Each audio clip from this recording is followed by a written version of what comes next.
The sat phone never rang unless it was bad. That night, it rang. Your son's in critical condition. Static swallowed the words but not the meaning. Your wife's new man did this, the doctor continued, lowering his voice. He said, he's not done yet. Silence. My heartbeat filled it. Then another voice, rough, local, a detective I didn't know. If you want justice, you've got 6 hours. The whole town's with you. I'm clocking out early. If he disappears before shift change, I didn't see a thing. The line went dead. 6 hours. Half a continent away, I stared at the map on my cot, tracing roads I hadn't driven in years. Every inch between us felt like a dare. And beneath the pulse of urgency, something colder whispered, not just justice, truth. Because if she let this man into my son's life, into my home, then there was more rot under the surface than blood on the floor. I'd been gone 8 months. Letters had been short. Calls shorter. Her voice always polite, but never warm.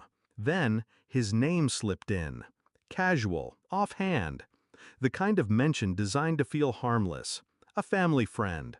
I'd ignored it. Told myself the war makes men paranoid. But I remembered the pause when I asked if my son liked him. She'd said, he's adjusting. Adjusting. Now my boy was lying in a hospital bed with tubes in his chest. From adjusting to critical in less than a year. And I kept asking myself the same question. How does a stranger get close enough to hurt him this badly? Her silence wasn't protection. It was permission. That's when I stopped thinking about anger and started thinking about evidence.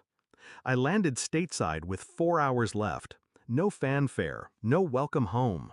Just a duffel bag and a mind working the problem. The hospital was 20 minutes away. I didn't go, not yet.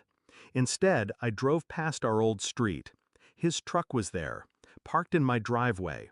The curtains drawn, except for the upstairs light. Her room. I circled once, memorized the plate.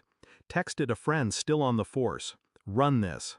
The reply came quick. Multiple arrests. Assault. Stalking. Restraining orders. And one open investigation involving a woman who had refused to cooperate. I didn't need to guess who. I drove to the hospital. My son was unconscious. His small hand, pale and limp. Machines breathed for him.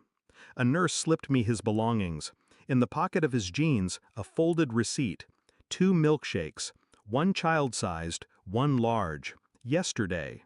The name on the card? Not hers. His. That told me enough. He'd been alone with my son. More than once. Which meant her betrayal wasn't about neglect. It was about trust. The wrong kind. The detective met me in the parking lot, off the books. He handed me a thin manila folder. Inside, witness statements. A neighbor had seen him grab my son by the collar. Another saw him shove him into a truck. And then, the clincher. A traffic cam photo. My son, crying in the passenger seat. Her, in the back, laughing. I stared at it for a long time. When I looked up, the detective's face was flat. Like I said, 6 hours. I didn't confront her right away. I went to the house.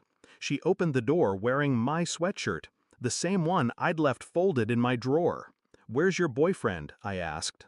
Her smile faltered. "Don't call him that." I set the folder on the table. She flipped it open. Color drained. Her lips moved, but no sound came out. I just watched, silent, because nothing I could say would cut deeper than the truth staring back at her. She tried to explain. Words about misunderstandings, about being lonely, about him being good with kids most of the time. I let her speak, let her burn every last excuse. Then I told her exactly how long she had. Not 6 hours, not any more. 15 minutes, I said, to pack. You're done here. When you walk out that door, you don't come back. Not for him, not for me, not for anything. She didn't believe me, until I told her the bank accounts were already locked, the deed already transferred, custody papers already waiting for my signature. Her eyes widened. "You planned this?" I smiled. From the moment the phone rang. She left with a suitcase and no destination. I didn't watch her go. I was already on my way back to the hospital. My boy would wake up to me there, not her. In war, they teach you that hesitation gets people killed. At home, it just lets the rot spread. I'd cut it out. Completely. The detective's words echoed in my head. If he disappears before shift change, I didn't see a thing. I knew where the man was, but now so did the whole town. By morning, one of us would be gone, and it wasn't going to be me.